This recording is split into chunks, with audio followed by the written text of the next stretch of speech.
There are certain things that when you bring them up in conversation and someone else has also experienced that, it automatically unites you. I think one that is overlooked quite often is young women who have played Annie. Being a kid who was in musical theater usually gives you that bond anyway, but being a child who has to lead a musical is a specific experience. And then in addition to that, Annies are asked to do certain things that other kids in other musicals are not. First of all, did you dye your hair red? There are Annies who dye their hair red, and then there are Annies who opt for a wig. I was an Annie who actually dyed my hair red. I did not opt for the wig. And if you are an Annie who dyes your hair red, then you also have to go through your daily life with that red hair and experience what it's like to be a redhead for a time. Unless you're a natural redhead, of course. Then you also have the live dog factor.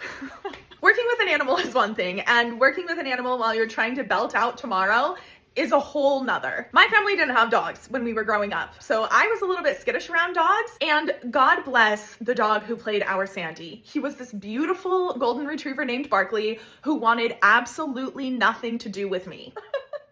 So we tried a bunch of things to get this dog to come out on stage and stay on stage with me. And ultimately it was bad every night. But what are you gonna do? It's live theater, and quite literally the show must go on. I think what we ended up resorting to was cutting up a hot dog or two and stuffing it in the pockets of my costume so that I could continually be feeding Barkley hot dogs while I was trying to get him to stay on stage with me throughout this entire song. But all he wanted to do was leave because he could see his owners standing right off stage. And yeah, they were not doing me any favors by being there, but he was bound and determined to get back to them, especially once the hot dogs ran out. So there I was, little orphan Annie, holding this leash, being dragged across the stage in my shoes that apparently had no grip, trying to sing Tomorrow while Sandy was getting the hell out of there. Again, very specific experience. And I was just Annie in a community theater production, but I would be recognized in public without my red hair for years afterward. And to be fair, I've only ever met one other Annie in my life, but if you are another Annie, I know you know what I'm talking about. And when we collectively meet Sarah Jessica Parker for the first time,